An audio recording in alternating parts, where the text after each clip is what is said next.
They've been seen over England.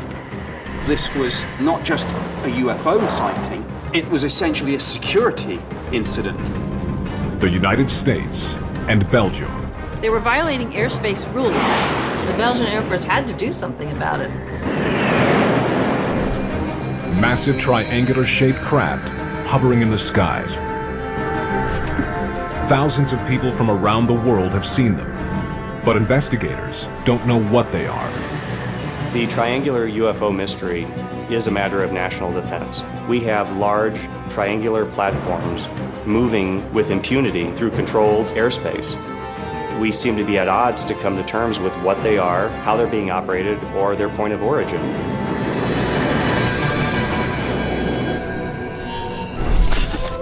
Unidentified flying objects have been seen in our skies for decades. Thousands of UFO sightings have been documented in official government files.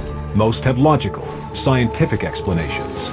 Yet some cases remain unexplained, classified, unidentified. Can newly released files reveal the truth behind these UFO encounters? March 31st, 1990. At Beauvechene Air Force Base in Belgium, 2 F-16s are scrambled to investigate a violation of Belgian airspace. Yves Milbergs is a fighter pilot with the 350th Squadron. He's ordered to address the threat. The operations center told us something was going on with the UFO over Belgium.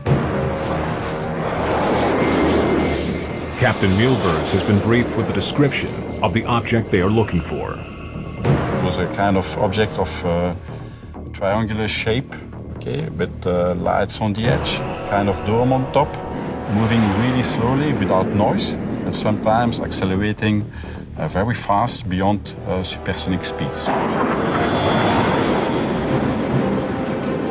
The order was to intercept and eventually identify those objects. This is the official Belgian Air Force report of the event. It presents an exact timeline of the evening. 12:30 a.m. Milberg's F-16 has radar contact 20 nautical miles from Beauvechene Air Force Base. The target is moving extremely fast, 740 knots. So we picked up the target the first time at about 20 miles. We had a radar contact, so we could see on the radar a blip. This is the actual radar recording from Captain Milberg's F-16. The square at the top is the target. Which was, in fact, the confirmation that there was something in the air at that moment. And it was the same contact as the ground station observed as well. The 2 F-16 pilots are closing in on their target. But they are about to discover, whatever their target is, it's certainly no ordinary aircraft. Each time the F-16 were turning into the objects, they disappeared from the screens.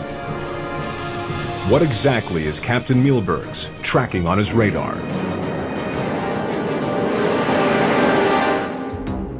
Over the last 4 months, there have been many reports of strange objects flying over Belgium. Hundreds of people describe unusual, triangular-shaped craft in the skies. It all started in the small town of Eupen, just 6 miles from the German border. On November 29th, 1989, 2 police officers on patrol spot something unusual in the sky. They noticed very bright lights hovering over an open field. And these bright lights were affixed to some type of triangular platform, as they described it. Author and UFO researcher David Marler has extensively studied this incident. The object encompassed the field that was near their vehicle. It was silent. The object then begins to move slowly toward the town. They were gobsmacked as far as what they were looking at. They had no frame of reference for this.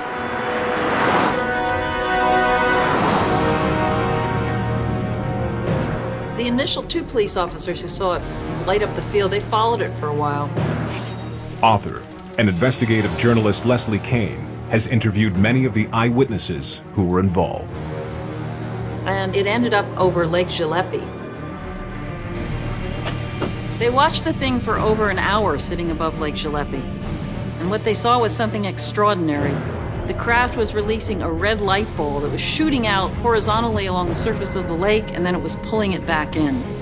The red ball and moved around by an apparent independent means. Then, the two officers watch as a second triangular UFO rises up over a row of trees by the edge of the lake. It hovers silently alongside the first UFO.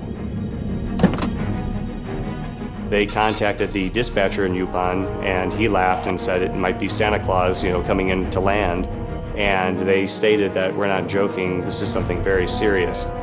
By the end of the night, hundreds of eyewitnesses, including 14 police officers, report seeing the strange, unidentified flying objects. Hundreds of people reported it, and they made independent reports with drawings without knowing what anybody else had seen.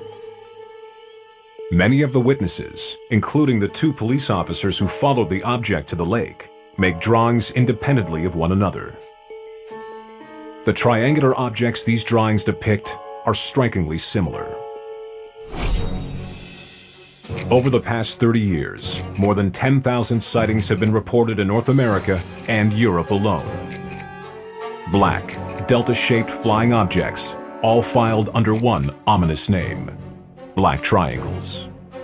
Most people think of UFOs as being saucer-shaped, like discs, flying saucers. But actually, over recent decades, there have been many reports of triangular-shaped UFOs, and these were the ones that were seen over Belgium. This is the largest reported type of UFO shape that is now being documented. We hear reports where they're very large, immense in size. They're the size of a football field. Some witnesses have stated these objects can perform radical flight maneuvers. These maneuvers are seen with the complete absence of sound. Oftentimes, there may be an electromagnetic effect associated with these craft. Could these strange triangles be caused by some unexplained natural phenomena? Are they man-made, or do they come from somewhere else? The Belgian black triangle sightings of November 1989 and the investigation that followed would be the first to try to publicly answer those questions. After the events of November 29, 1989, it became a media frenzy. In the press, Belgian UFOs became the topic of the day. Were they being visited by alien spacecraft? Or is it something else? Whatever the objects are, night after night, they continue to return. In the 4 months following the sightings over Eupen, over 500 reports of UFOs are made to Belgian authorities. The military was taking a keen interest in the subject.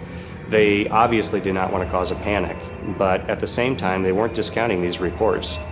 The reports were unusual, to say the least, but they were coming from credible individuals, and the sheer volume of reports forced the Belgian military to take the subject seriously. The Belgian Air Force was concerned about this and had to take some action because there was something invading their airspace. It was their responsibility to protect the skies over Belgium. They had to do something about it. The Belgian Air Force develops a plan. If an eyewitness report is confirmed by radar, fighter jets will be scrambled to intercept the object. March 30th, 1990. Just before 11 p.m., an off-duty police officer observes strange lights over the town of Jean-Bleu. The lights form a triangle. The Belgian wave really came to a head on the night of March 30th, 1990. This involved sightings being reported by the citizenry in several municipalities, some by off-duty police officers who had observed a series of triangular arrays of lights moving overhead. The Belgian Air Force report shows that at 11 p.m., the Glon Control Reporting Center receives a phone call from the policeman reporting the strange lights in the sky. 15 minutes later, military radar at Glon picks up an unidentified object moving very slowly at 25 knots towards the west.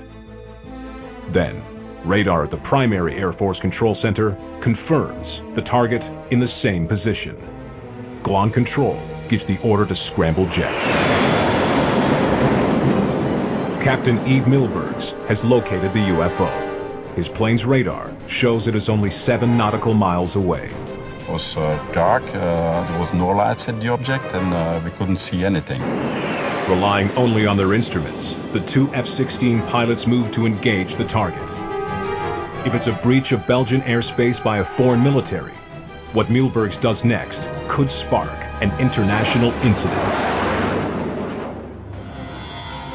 Over an hour after an off-duty police officer reports a strange object in the sky, 2 F-16s are closing in on their target.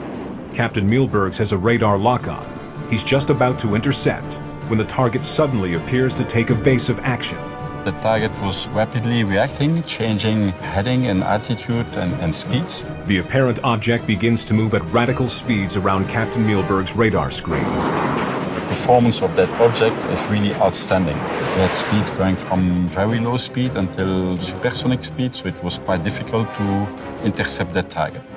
The official Belgian Air Force report clearly states 3 times the pilots managed to lock on to the target, but each time the UFO suddenly changes course. It accelerates from 150 knots to an incredible 970 knots, almost 1,200 miles per hour, in just a few seconds. We could manage to close in, and the closest distance we could achieve was 5 nautical miles. The pilots make 9 attempts to intercept the object, but they can never get close enough to make visual contact. The only thing you can tell is what you observed that day, so that's basically an unidentified object. What is that object? Because so far we still don't know. But the Belgian Air Force has what they consider solid evidence. A radar recording of the entire event taken from the cockpit of Captain Mielberg's F-16. Do these actual radar recordings contain the data to determine exactly what the F-16s chased that night? So what we're seeing here is the radar data collected from the F-16 radar.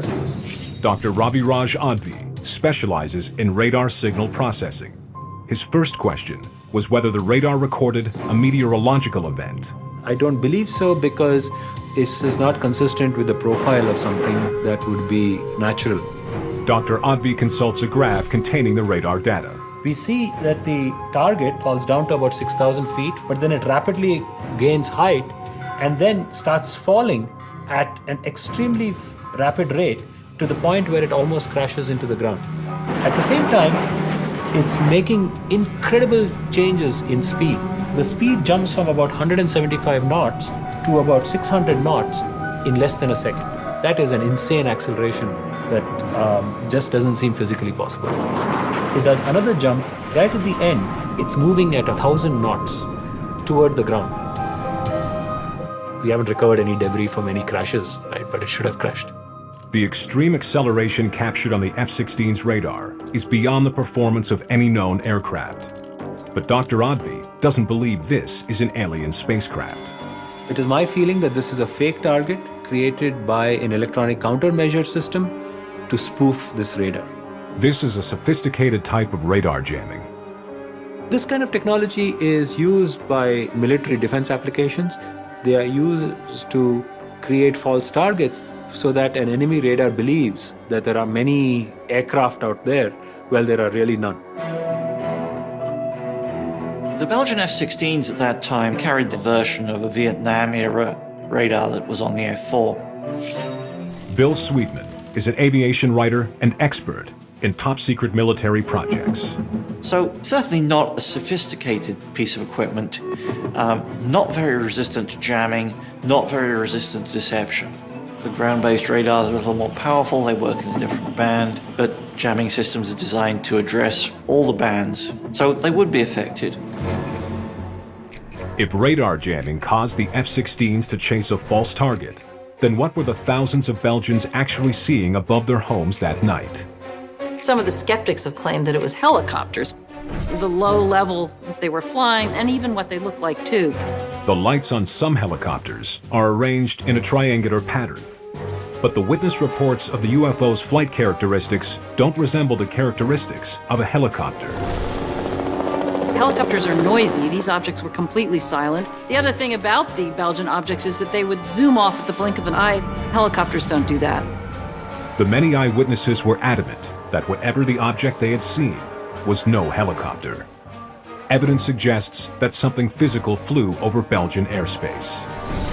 This demands the attention of the nation's highest aviation officer, Air Force Chief of Operations, Colonel Wilfred de Brouwer. The only thing he could think about was that it could be some kind of stealth technology from America. This Department of Defense intelligence report records that Colonel de Brouwer directly asked officials in the United States about two top-secret stealth planes, the F-117 Nighthawk and the B-2 stealth bomber. They are both dark in color and have an unusual triangular shape. Is it possible that one of these aircraft was behind the eyewitness reports that night?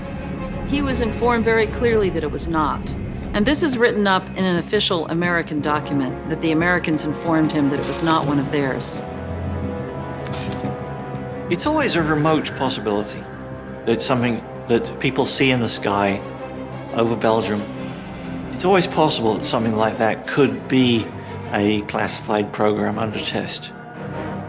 The late 80s were a time when the black project world was expanding very fast. Could it be that the Americans hid the fact that they were testing top-secret aircraft? The triangles could conceivably be aircraft. There have been aircraft designs studied that look like that. Belgium's location, close to the eastern front of the Cold War, could have also played a part. There might be a few reasons why you'd test a secret aircraft outside the US. For example, you might want to test it against different defensive systems. You might have wanted to fly close to the former Soviet Union and just see if anything would pick it up. But even if the sightings are of top-secret aircraft, the US government may have denied their existence. With the Belgian public demanding answers, Colonel de Brouwer makes an unprecedented move and releases his findings to the media. L'objet, s'il y en a eu un, a accéléré à une vitesse qui était tout à fait en dehors du domaine de vol d'un avion conventionnel. It was very interesting what he presented at the press conference. And also interesting that it was all made public, the information was provided to the press. The data showed that there was something there that couldn't be explained, and there was no secrecy about it. After March 31st, fewer and fewer sightings of black triangles are reported, and the Belgian wave comes to an end. Then, 3 years later, there is another incident. This time, it's British airspace that is being violated. Cosford, England, March 31st, 1993. Exactly 3 years to the day since the mass sightings of mysterious black triangles in Belgium. 140 miles north of London, 2 Royal Air Force police officers are on patrol outside of RAF Cosford.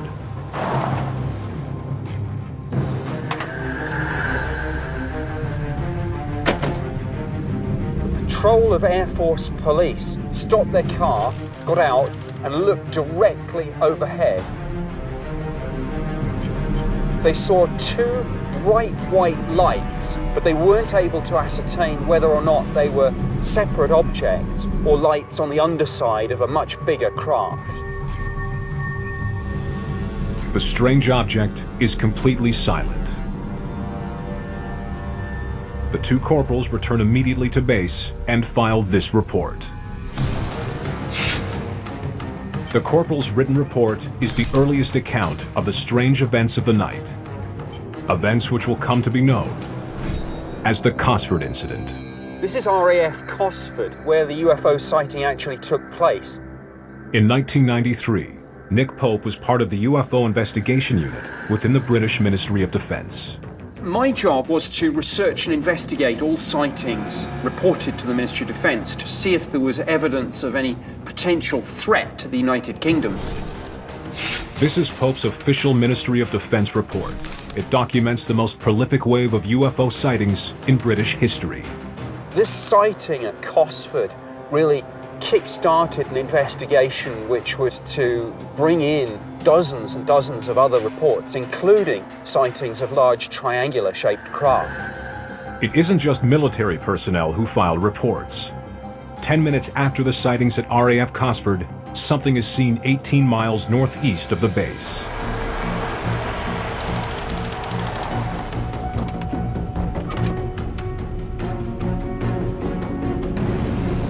One family saw the UFO in a town called Rugeley.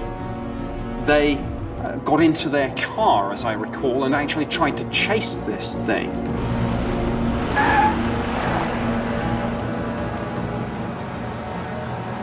One of the witnesses described this vast craft passing directly overhead. They heard a humming sound coming from it, and they thought that this thing was so low that it had actually landed in a field in a place called Hazelside. And when they got to the area, there was nothing to be seen. The RAF police determined that no military or civil aircraft activity had taken place that night that might explain these sightings. 20 miles away, at a second military base, RAF Shabri, the meteorological officer on duty sees what appears to be the same unidentified flying object. The Met officer described to me how this UFO flew slowly towards the base and then pretty much over it. He described it to me as a vast triangular or delta-shaped craft, and he said that there was a low-frequency humming sound. He said he felt it reverberating through his body, and he said it was an extremely disconcerting sensation. He saw a pencil-thin beam of light shoot down from this craft and track backwards and forwards across the fields surrounding the military base. He said almost as if it was looking for something. Then he said after a few minutes, the beam of light just switched off and the UFO accelerated away to the horizon many times faster than a military jet. And he said, well, look, I see fast jets on an almost daily basis. This was orders of magnitude above and beyond that speed. During an 8-hour period, more than 200 sightings are reported all over southern England. One by one, we eliminated all the usual things that people misidentify. Bright stars and planets, satellites, meteors, aircraft lights, weather balloon launches. And the more of these explanations we crossed off, the more mysterious and exciting this seemed to be. And the sense from my colleagues and myself, who normally came at this from a very skeptical viewpoint, was, my goodness, there is something really bizarre going on here. After a month-long investigation, Pope's team is convinced that what people reported as being more than just lights was in fact a real object. There's no doubt in my mind that this is as real as it gets. A huge craft was operating over the UK that night. Despite this conclusion, they are mystified as to the origin and nature of this craft. One of our theories, of course, was secret prototype aircraft or drone. Just as the Belgians had done, the British asked the United States government if it could be one of theirs. A large triangular craft capable of hovering, and they get the same answer. Now, the Americans told us we have no such aircraft and no such test flights have been conducted over the United Kingdom. Still suspicious, Pope uses a back channel to inquire if the CIA or other defense agencies might be involved. The American Defense Secretary was apparently incandescent with rage. If we say it doesn't exist, it doesn't exist. And we had to act very quickly to stop this flaring up into a full diplomatic row with our greatest ally. With his investigation dead-ended, Nick Pope can only wonder what the unidentified object actually is. I have no realistic assessment of what this could be. If it wasn't some secret prototype aircraft decades ahead of anything that's public knowledge, then I'm stumped. I have no idea. The Cosford incident remains unexplained to this day. Clearly, I can't rule out the possibility that this was an extraterrestrial spacecraft. Government investigators in Belgium and England have been unable to determine the origin of the black triangles. And with no conclusive evidence, the mystery of their appearance is left unsolved. But 7 years later, they appear again. January 5th, 2000. St. Clair County, Illinois. Officer Ed Barton is on overnight patrol when he receives a call from Central Police Dispatch. Well, we just received a call from Highland PD. When he receives the call, Officer Barton is driving south on the main road into the small city of Lebanon. This is the actual police recording from that night. The truck driver just stopped in and said there was a flying object in the area of Lebanon. The recording presents a minute-by-minute account of one of the best documented reports of an unidentified flying object. It's very rare that we have official documentation that chronicles the wave of sightings as it was taking place. Journalist David Marler is an investigator with MUFON, North America's largest UFO investigation organization. In 2000, Marler led the investigation into this case. The overall tone of the recordings at first were somewhat lighthearted and jovial. It was like a two-story house.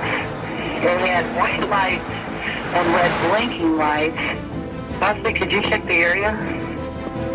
If I see it, I'm not saying a word. Officer Ed Barton, he was ready to simply write it off. But then he noticed lights moving toward the east part of town.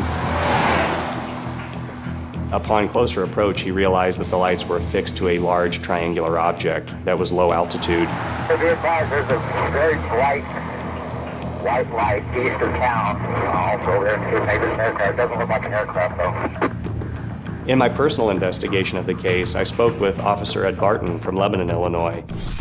This is Ed Barton's statement given to David Marler only days after the event. In it, he says the object hovered at about 1,000 feet, almost directly overhead. Officer Barton stated, as this object was hovering above me, every aircraft that I've ever seen or know of makes some type of noise. This aircraft made no noise. After several minutes, the object pivoted and sped towards the southwest at high speed.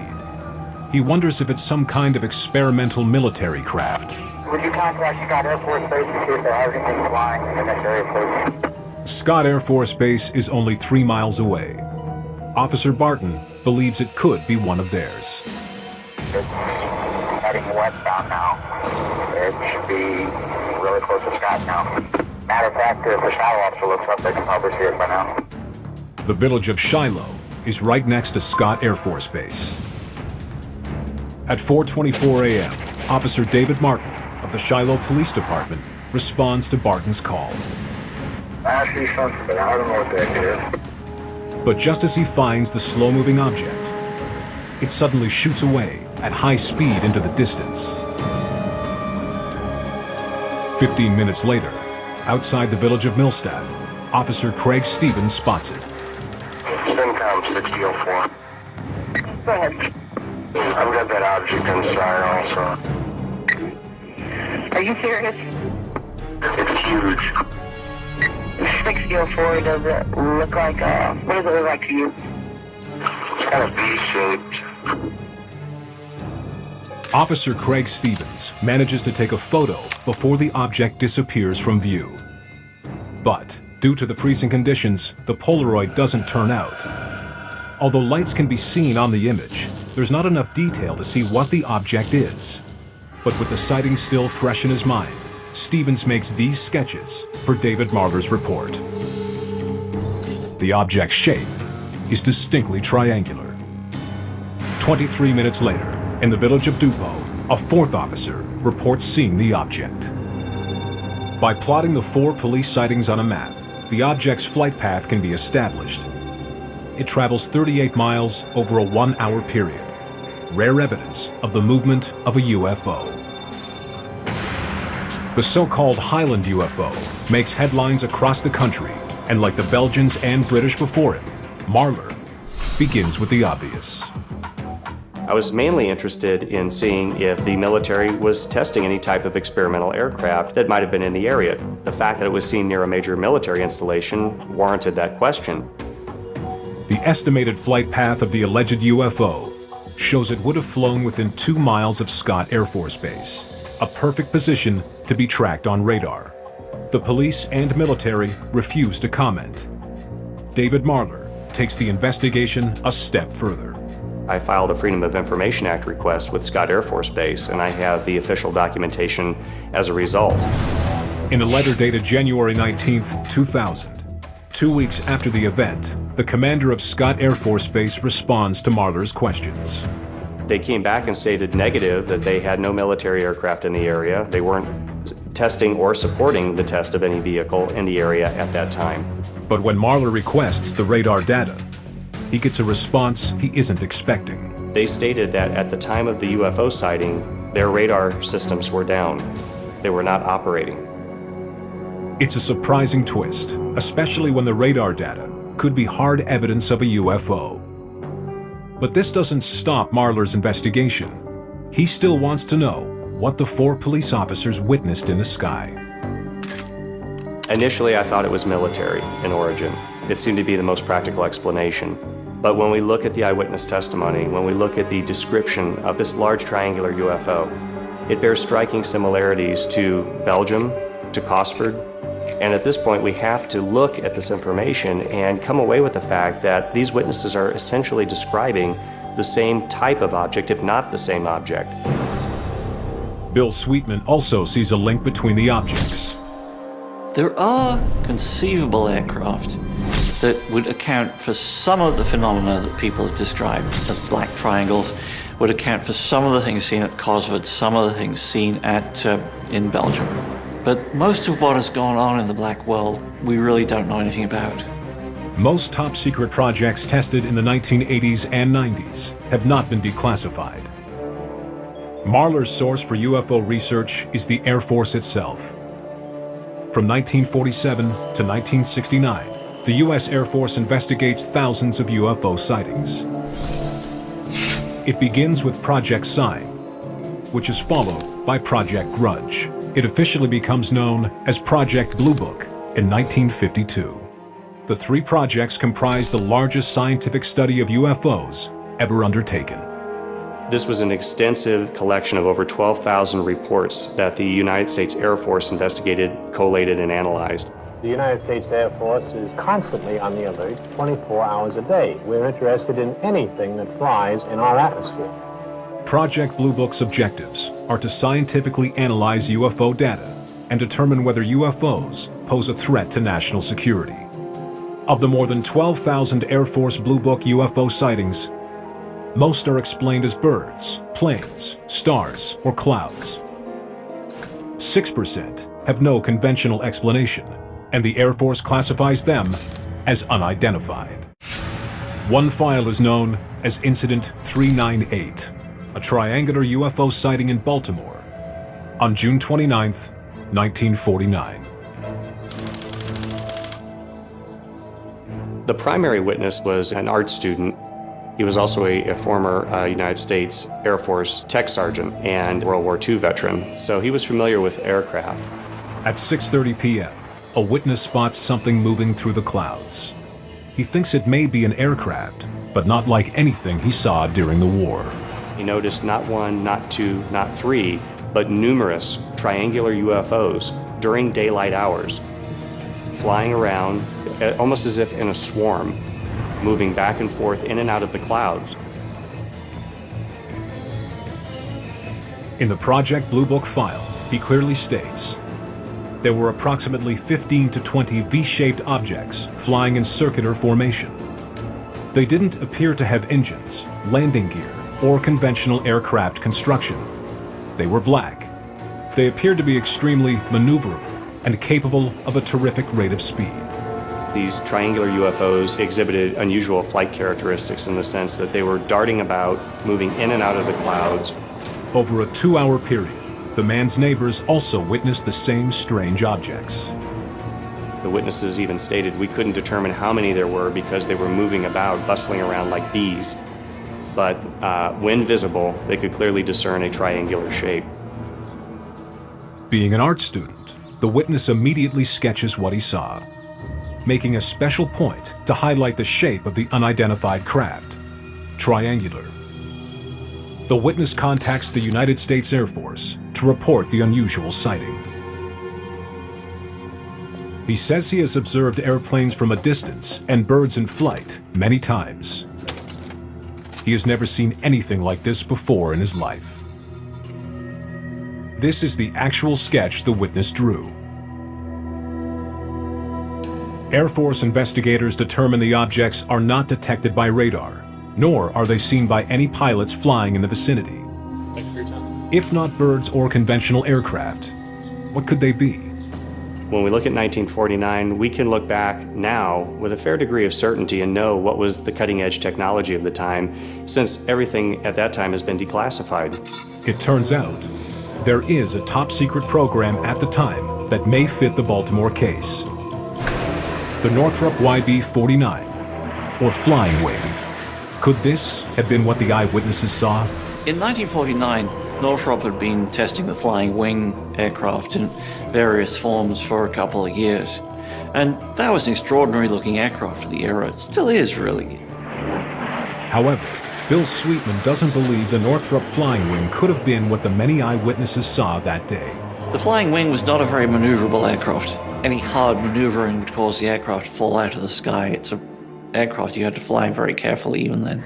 The Baltimore case turns out to be just one of many secret Air Force investigations into black triangles during the 1940s and 50s. Another triangular UFO sighting documented in Project Blue Book happened on January 28, 1953. It's a report from inside the U.S. Air Force, signed by the commanding officer of Turner Air Force Base in Albany, Georgia. At 9:35 p.m., a U.S. Air Force pilot is flying a T-33 jet just outside of Albany. The pilot is a seasoned officer with 11 years experience and 3,100 hours of flying time. On this routine night flight, he spots something strange in front of his plane. Before he knew it, the light which was above him was now below him, which immediately ruled out satellite, star, or planet. In the Project Blue Book file, the pilot states that the object constantly changed color, from white to orange and back. As if that wasn't strange enough, the object, in his own words, changed into an equilateral triangle. He then witnessed the triangle divide into two equilateral triangles, which shot off in different directions. Aviation expert Bill Sweetman has a simple explanation for this unusual event. We talk about people flying jets in Georgia in the 1950s. It's a pretty new environment for people to be flying in terms of speed, in terms of being single-seater at night, in terms of working with very, very crude radar. So it's very easy to see that somebody could become confused. Very, very difficult environment.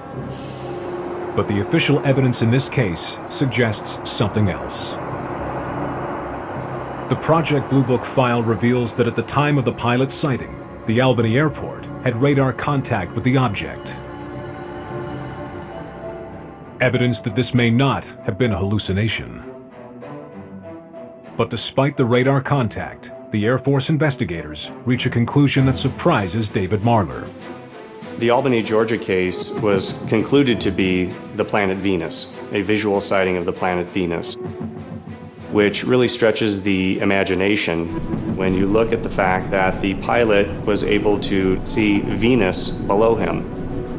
I don't always agree with the Air Force's explanation of some of these sightings, but the testimony that is documented within those files is beyond reproach. When we look at the characteristics, we look at the consistencies in the narratives of these individuals, when we look at the radar confirmation, there is solidity to these objects. These are not hallucinations, these are not fantasies, these are not aberrations due to atmospheric conditions. We're dealing with a real, solid, tangible reality that needs to be investigated. From the recent sightings in Belgium, England, and the United States, to the accounts investigator David Marler has uncovered in the 1940s and 50s, black triangles appear to be a phenomenon that stretches back decades.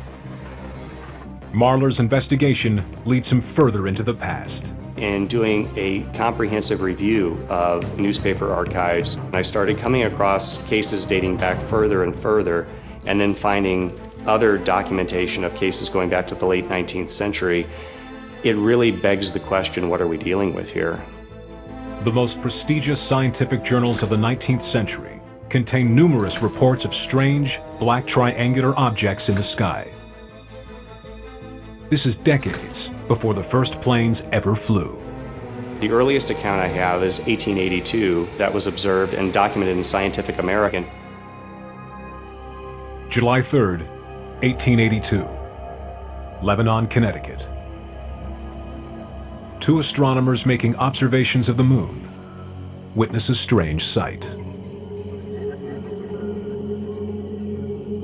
The UFOs that were reported were seen moving over the surface of the moon by astronomers. And they described not one but two triangular dark objects moving over the lunar surface.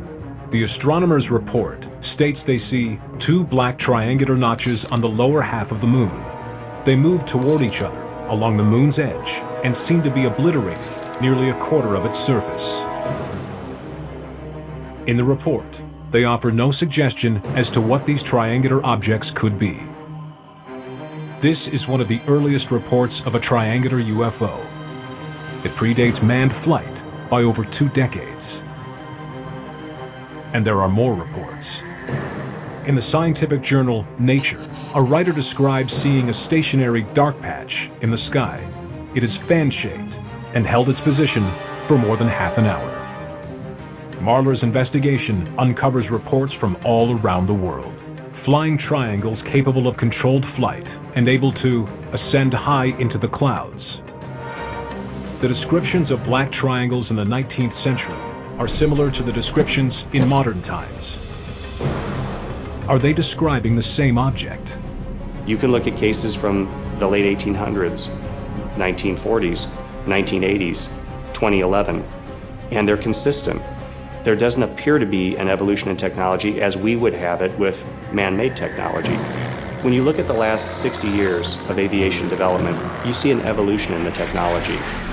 What we don't see with these triangular UFOs is an evolution in technology. Marler's extensive research gives him the confidence to propose a very controversial theory. Really makes me lean towards the fact that some, underline that 3 times, some of these triangular UFOs may be of non-terrestrial origin.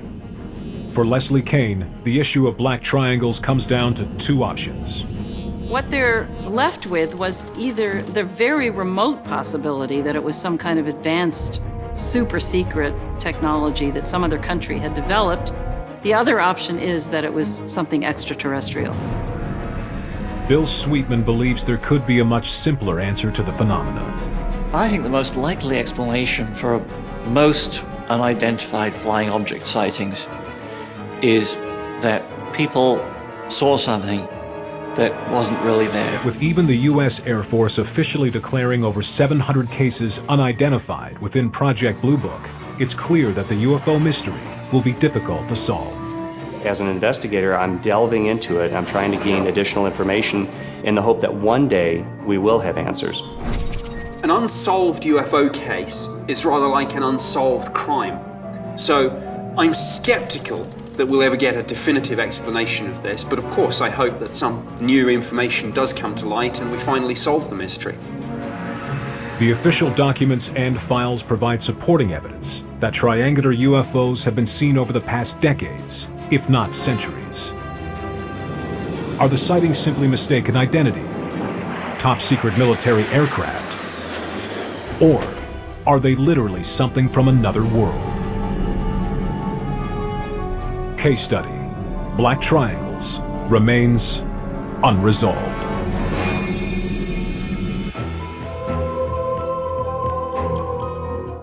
Next, the home movies of the enthusiasts who helped save Britain's inland waterways.